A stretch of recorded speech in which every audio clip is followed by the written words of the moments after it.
Welcome to a book roundup video. I should really organize these on the channel into like little playlists. I don't know what I'm doing.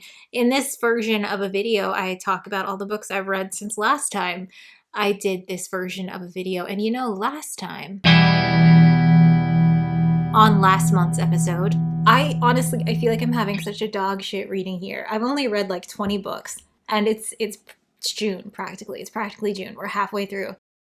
And now I'm back in it. Like I had a rut. You know how it goes if you're a reader. Like sometimes you just don't do anything for months and you're like, I love books. I'm staring at all these books. Why can't I read a book? And then I read a big stack of books this month. I mean, most of them are shorties.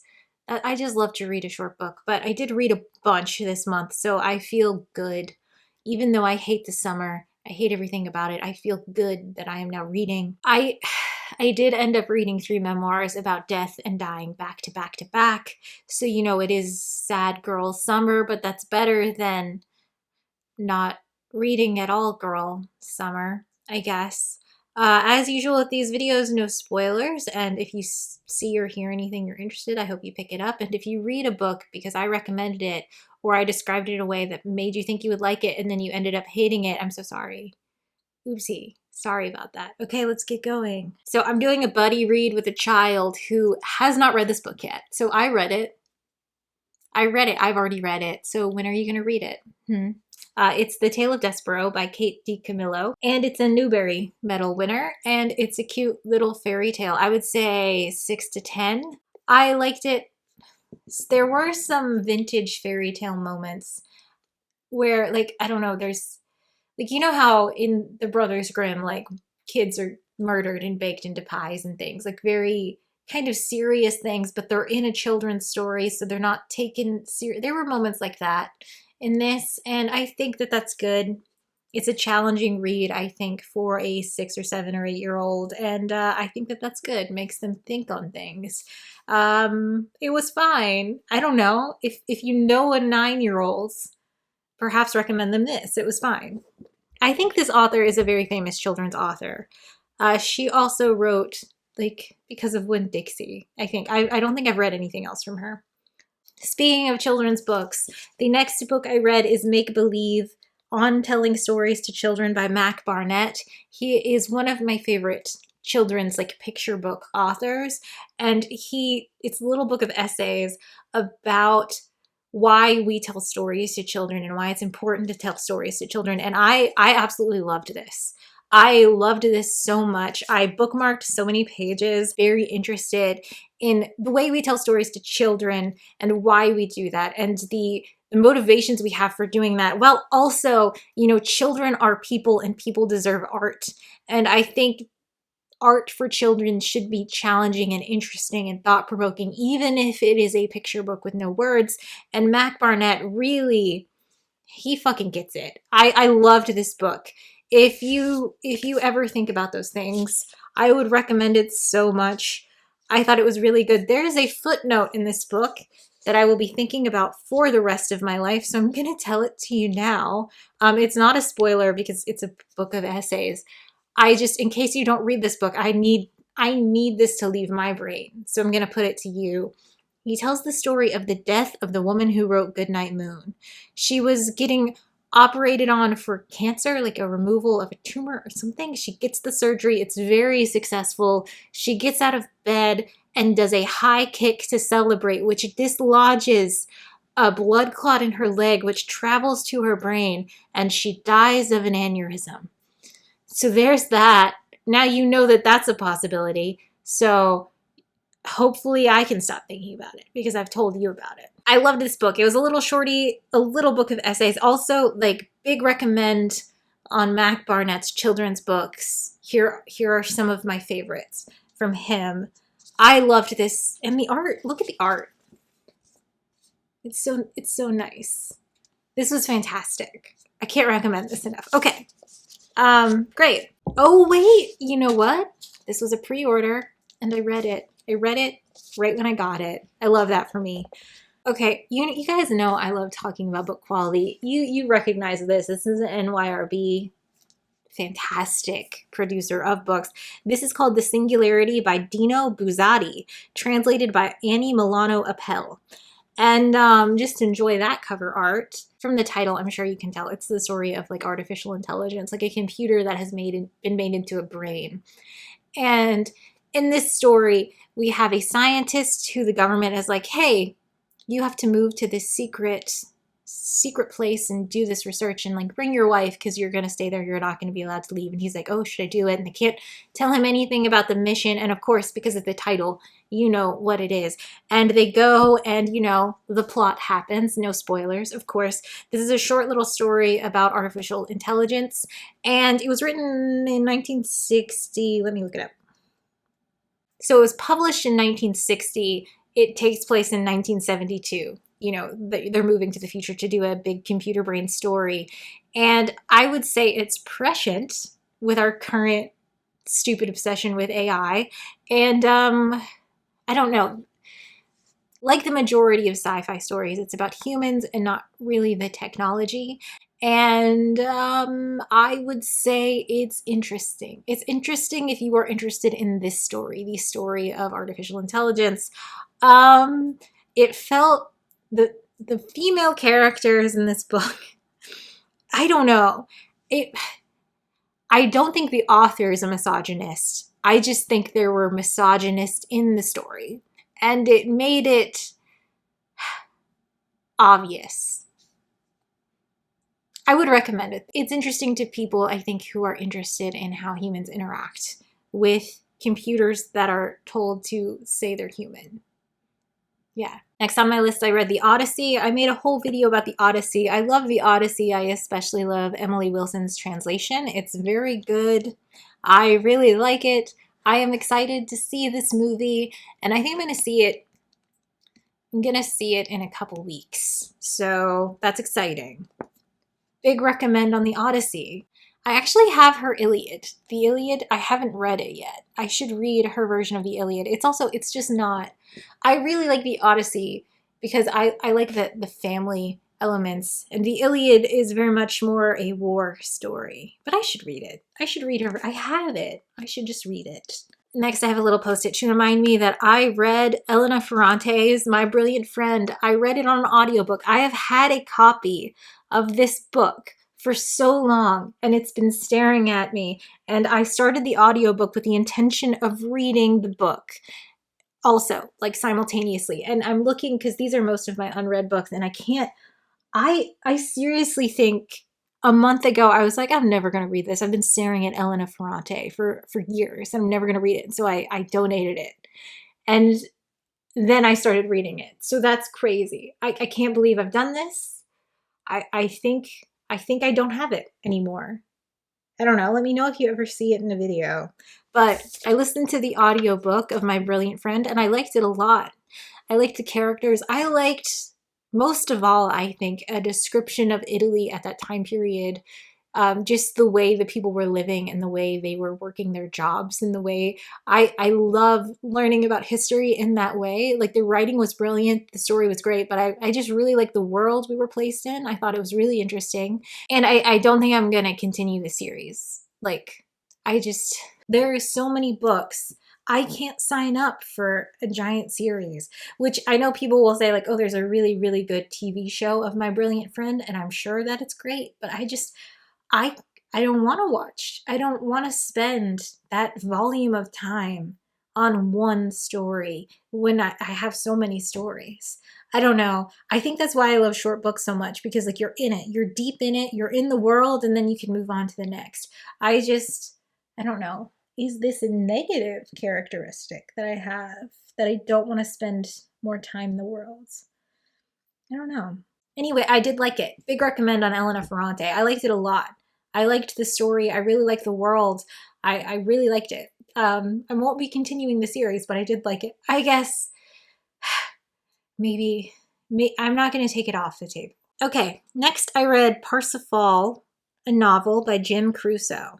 And this is a Tin House Books. I also really like this publisher. This is a nice, good-looking book.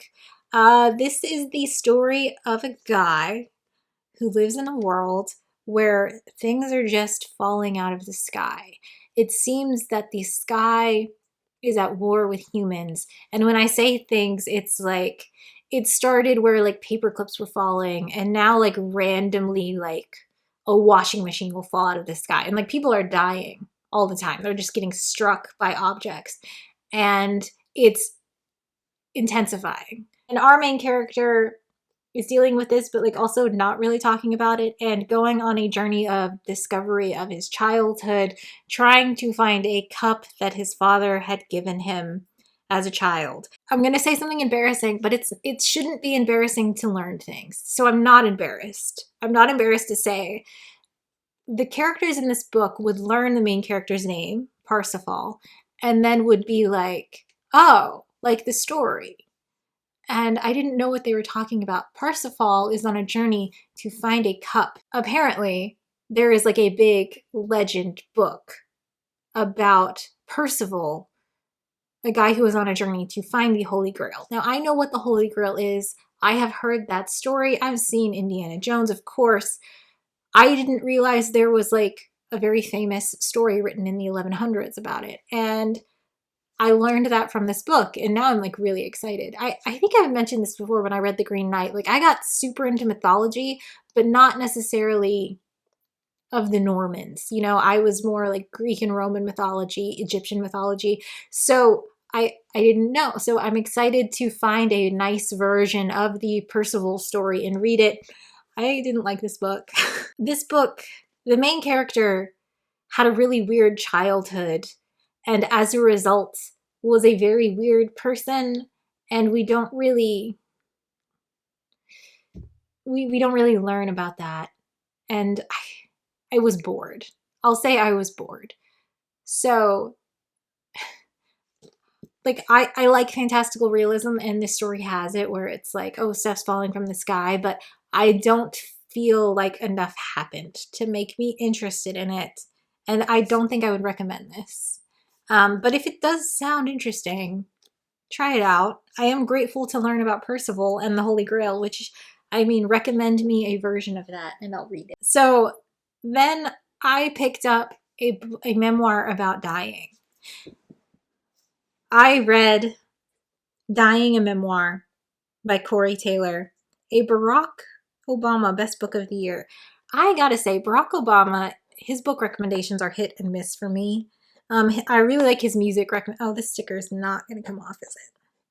Well, look at this book. It's like fabric. It's also Tin House Books. Okay, just like that. That's what I'm saying. They make really nice books. I like them a lot. Barack Obama, though, his recommendations are hit and miss for me in books.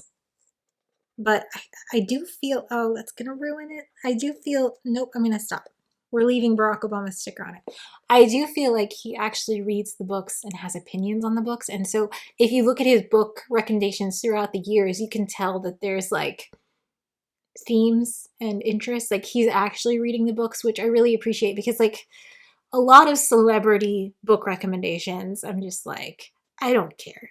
I don't know. It's fine. This is a memoir written by a woman who has cancer and is dying, and she's been dying for like 12 years. You know how cancer goes. Like she's Australian, so she got like melanoma, and they're like, oh, it's cancerous, and then like it came back, and it's just been years and years of like you're slowly dying of this cancer, and the treatments like are postponing your death, but they're not curing you of this cancer. Interestingly, in this book, she just doesn't talk about it that much. Like it's a memoir of her dying, but only for about 30% of it. And then she just starts reminiscing about her childhood and her family and her parents and her country. And I think that's so interesting, because dying is a thing we all experience. Like we all experience people in our lives dying. We all experience loved ones dying, like suddenly or slowly. It is a thing we all experience, but we are so averse to actually experiencing it. So much so that this woman is actively dying and is just like, oh, I'm going to talk about something else. It's a memoir about her dying, and she talks about other things the whole time. There was a lot of stuff in here that I enjoyed. But overall, it's not what it says it is. It's not about her death. It's about her childhood and how her parents died and how that happened and her weird family. And it was interesting. I wouldn't say it was about dying. And I think that's honestly because she's the one dying. I don't think it's like humans don't have the ability to do that, to think about dying in that way. I would recommend it though if it sounds interesting. And also Barack Obama recommends. So there you go. Anyway, I read that book about dying and I was like, I have another book about dying that I really want to read. And that's A Very Easy Death by Simone de Beauvoir. And this is a memoir of Simone de Beauvoir's mother dying over like 3 months. Like she's in her 70s and she falls and she's in the hospital and the doctors are like, she's got cancer. Should we operate? Should we let her die? And it's a very like day-to-day memoir of someone dying and you know they're dying and you're like doing the thing where you're going to the hospital and you're helping them with stuff and the doctor is like, should we do this? Like this woman is dying. This might ease her pain. It was very real, which is so interesting because it's the 60s, but her experience in the hospital and it just felt very realistic to how it is today when someone you know is dying. I thought this was fantastic. It was so, see, this is what I'm saying. Like, because Simone de Beauvoir was not the one dying, I feel like she could look at the death and write it down accurately. But when you're the one dying, you can't. And also her mother in this book knows she's dying, but doesn't know she's dying. And like, is talking about the future and what she's going to do. It's so interesting.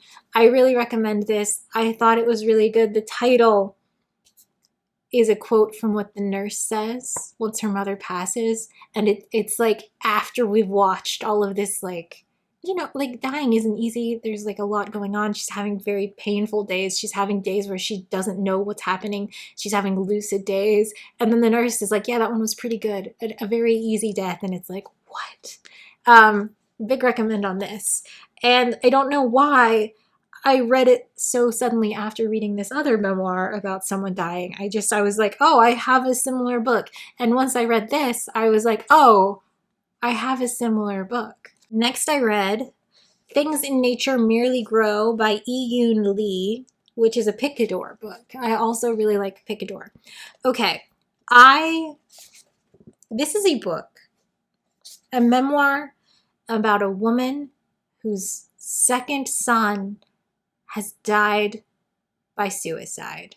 So her first son ended his life by suicide, her oldest son. She wrote a book about it.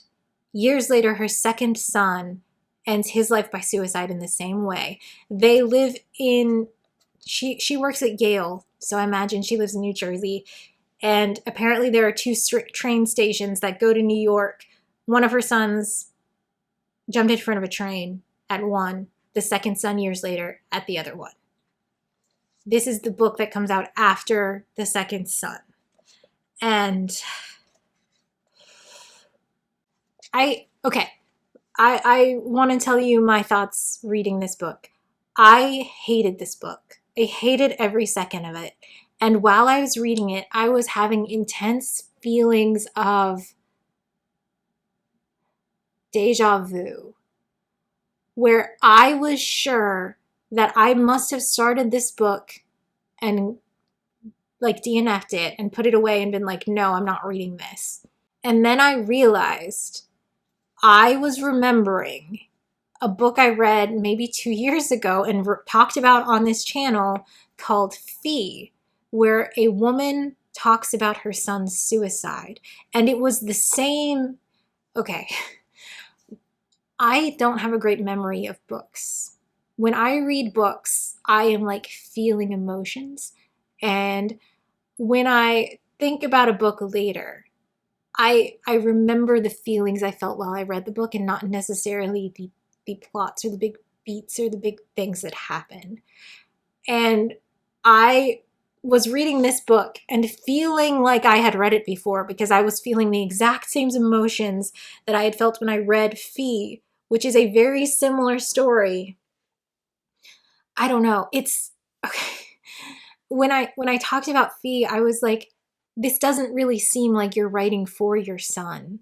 You are just writing about your experiences with his suicide and how it affects you, which I took to be very selfish. But of course it's not. You write a memoir, it's about you. There's a moment in this book where she's talking about how her first son committed suicide, and she talks about how she knew he was going to do it his whole life, like since he was 5 years old, which is just a feeling I don't agree, I don't like.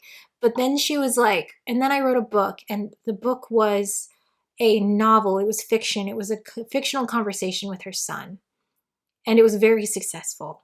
And her second son commits suicide, and she's like, well, I'm going to have to write a book for him too. And it's like, I don't think I could ever put myself in this person's shoes. I don't think I could ever feel the things she is feeling. I would not do this. I had very negative feelings reading this book.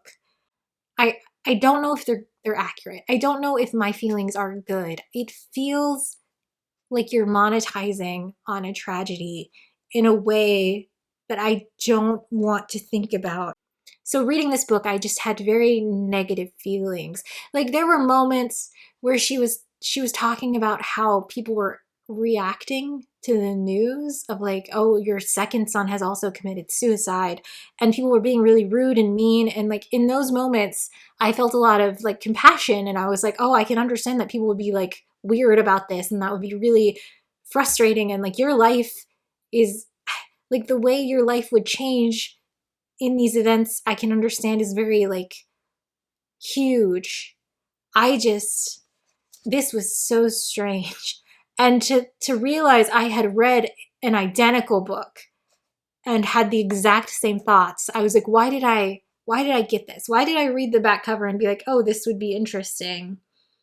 I don't know. People do weird things in grief. I can't imagine being in these women's situations. I can't imagine writing a book about it. I don't know. I don't know what to say about this book. It was very strange. It felt like an obligation. Like, well, her second son has committed suicide and she wrote a book for the first one, so she's gonna have to write a book for the second one. And in the book, there were just so many comparisons of like, well, here's what Victor would have done. And this is what James did. And it's like, well, you're not really writing a book for James. I didn't really learn anything about James. And yet the book is like, this is for James. It's about James. And it's like, well, no, it's about your response to grief, which is fine. But I felt some real negative feelings reading this book. I don't know. On the back, like they're describing this writer as elegant, clarity, deeply interesting thinker. And a meditative, unflinching exploration of loss. Lee writes beautifully and honestly about this very thing.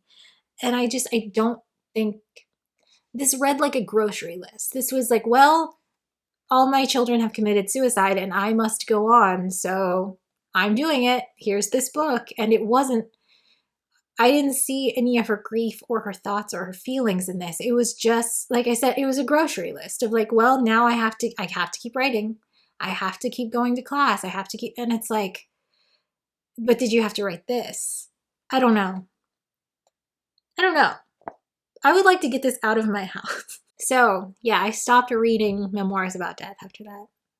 Sad Girl Summer had ended. I think I read all of those in the span of like 3 days, and I was just like, what am I doing? What is happening? I need some fiction. So I read The Wall. I actually love this cover. The cover design is by Matt Dorfman. So, this is New Directions. They make great books. The Wall by Marlene Haushofer. This is translated fiction, translated by Sean Whiteside. I think it's from the 60s. It says 1968. This is a German book. So this is the story of a woman who goes to her hunting cabin with her cousin and her cousin's husband. And like they go into town to do something and she goes to bed. And when she wakes up, they're still not back. So she goes to walk to town, and she finds a giant wall, like a giant glass wall, transparent, she can see through it, stopping her from leaving, stopping anything from going in or out. And when she looks out, she can see like dead people and stuff. Like everyone outside the wall is dead. She's in the wall. And so she's like, shit. And she has an adventure alone. She's got to figure out how to take care of the house and herself and get food and like live. And it reminded me a lot. What was that book I read? That book everybody read. The one, I Who Have Never Known Men. It was a very similar, I don't know, feminist survival story. Like, what is a woman and what can she do? My partner bought this book about a year ago, and he read like halfway through it, and he handed it to me, and he was like, I'm not going to finish this, but I think you might like it. Nothing happens. It's a book where nothing happens. And I did like it, and also nothing happens. I feel like, you know, I love a short book. I feel like you could have chopped about 100 pages off of this book. Yeah, I guess much like I Who Have Never Known Men, I think a lot of people might be unsatisfied. Like, this is a Robinson Crusoe style story. Is that right? Is that the one where they get trapped on an island? I don't think I've ever read Robinson Crusoe.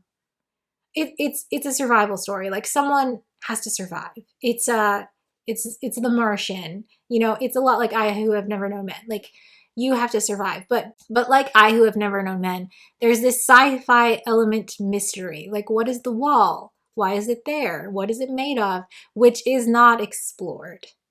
The story is of survival and not necessarily the sci-fi element. And so I imagine a lot of people would be disappointed. So I say that with that warning.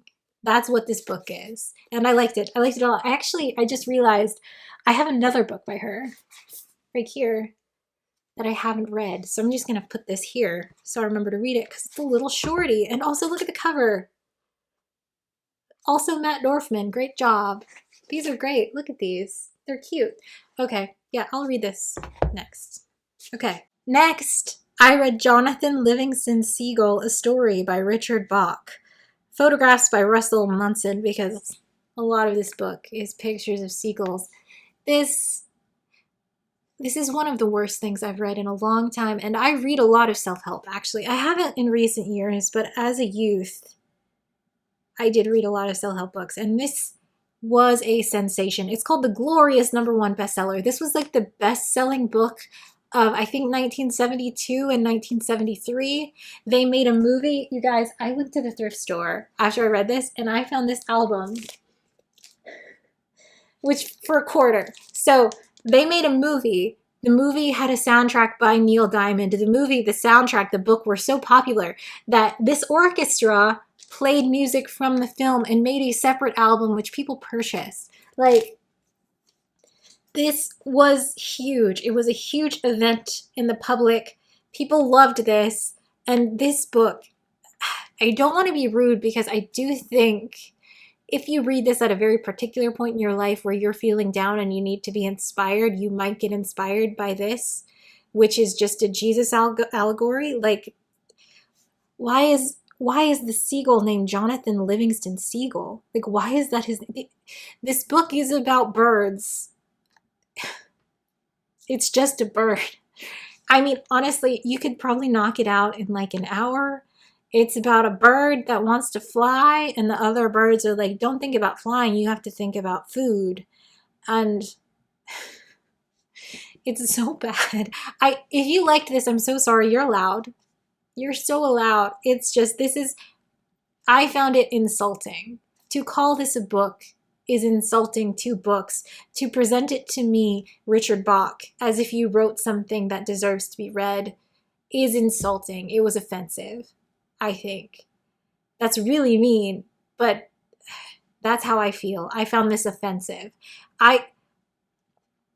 It's just about a bird that wants to fly fast, and like then they start going to different planets. It was bad. On the back, it's a quote from Ray Bradbury. Richard Bach with this book does two things. He gives me flight. He makes me young. Ugh.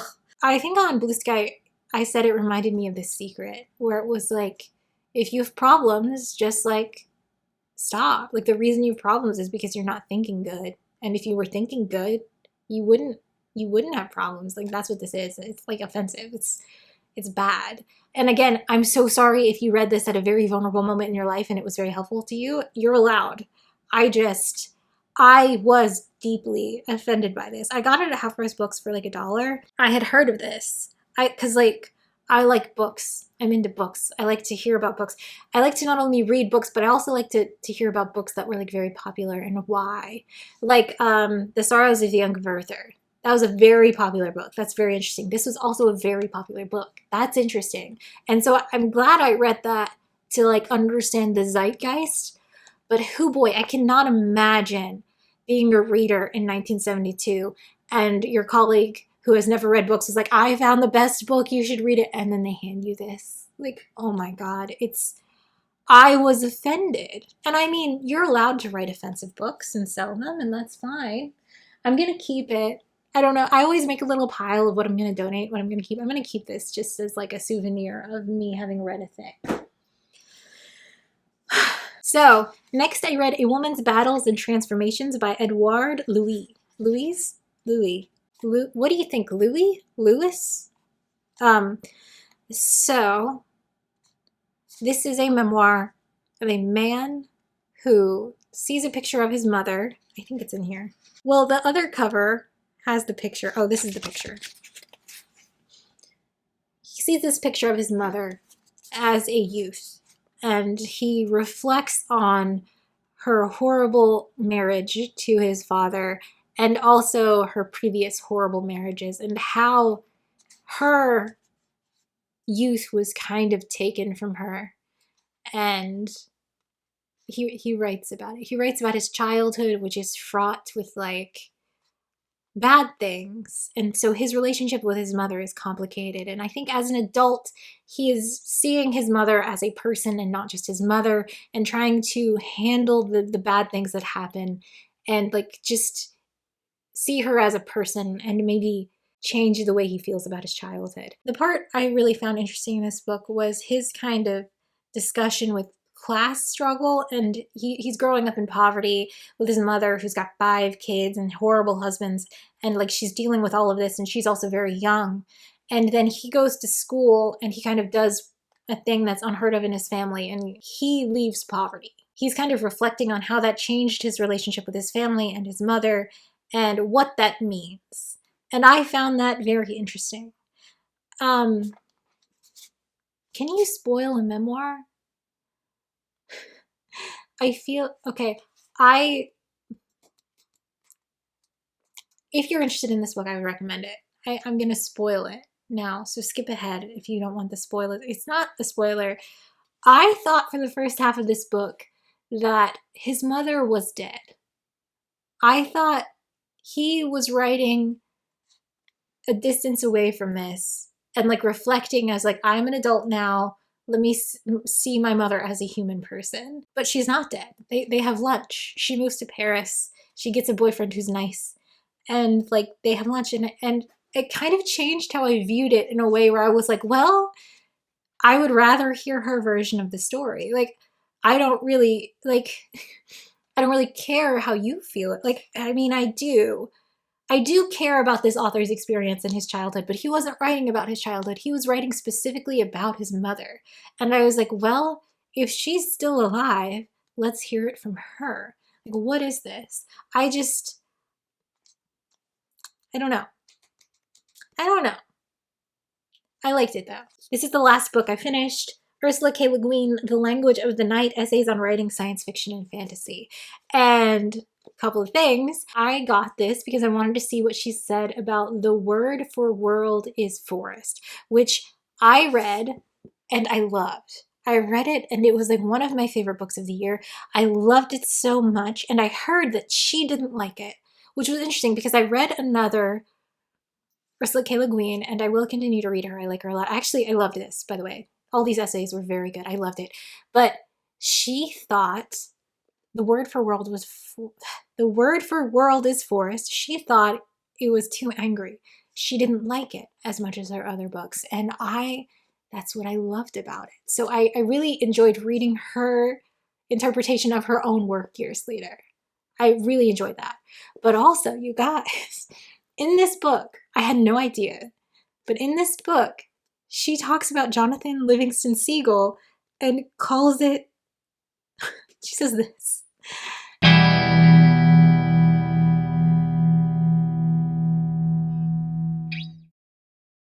And I didn't know that she was going to do that. So I was just reading and I was like, hang on. I just read Jonathan Livingston Seagull and I also thought it was trash. Like, to have my opinion confirmed and validated by someone I respect so much was really nice. I really liked that. I would recommend this if you are interested in writing and stories and science fiction and fantasy. I liked it a lot. Okay, I'm going to tell you the truth. I'm going to be so honest with you. I did not read this book. I bought it because I wanted to have it, but if you just Google this, the PDF is online and you can just read it at your leisure.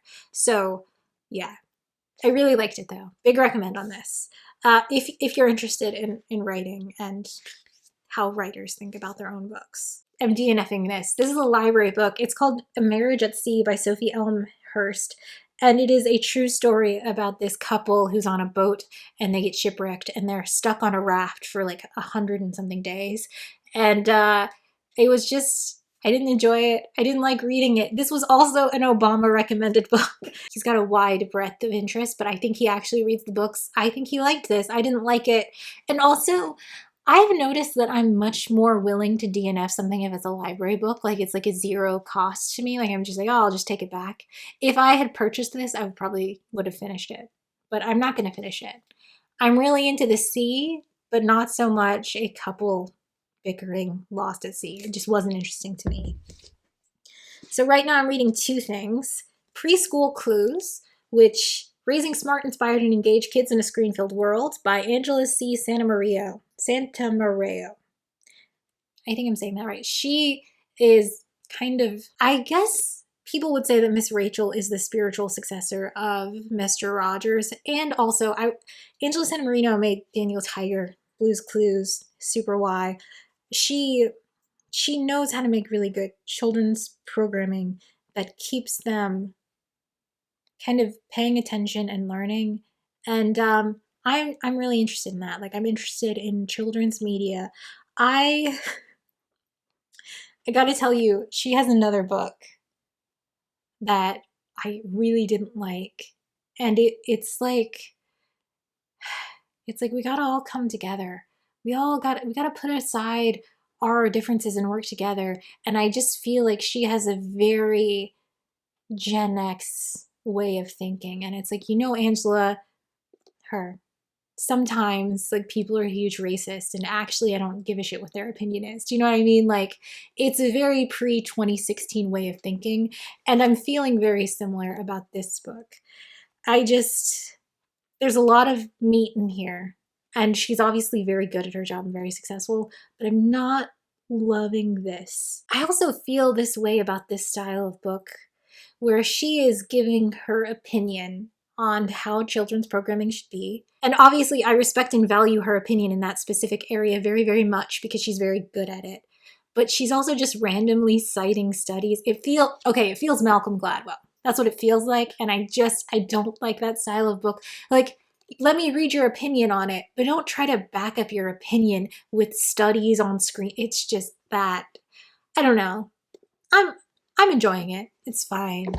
Also, I actually haven't started yet. I have a book club on my Patreon. We are reading the first 45 chapters, I think, of Moby Dick. And we're going to talk about it at the start of August. So I will be starting that soon. If you're interested, we're going to do a book club live stream. You just got to join the Patreon. And you still got 2 weeks to read it. It's about 200 pages, which is totally doable. I will be reading that soon. This is the copy that I have. And I got to tell you, Penguin Classics, the spacing is off. Like, you see how the text at the top, there's not enough space here. And there's too much on the bottom. Like, you shipped this? You thought this was good? You made me pay $21 for it. Not the best. Not the best, Penguin. Yeah, I've already read this. twice maybe. First when I was very young, and then recently a couple years ago, and I do fucking love Moby Dick, so it's gonna be great. Yeah, so I think my reading slump is over. I'm like deep in it now. Been reading a lot. It's going well. So, yeah, see you next time.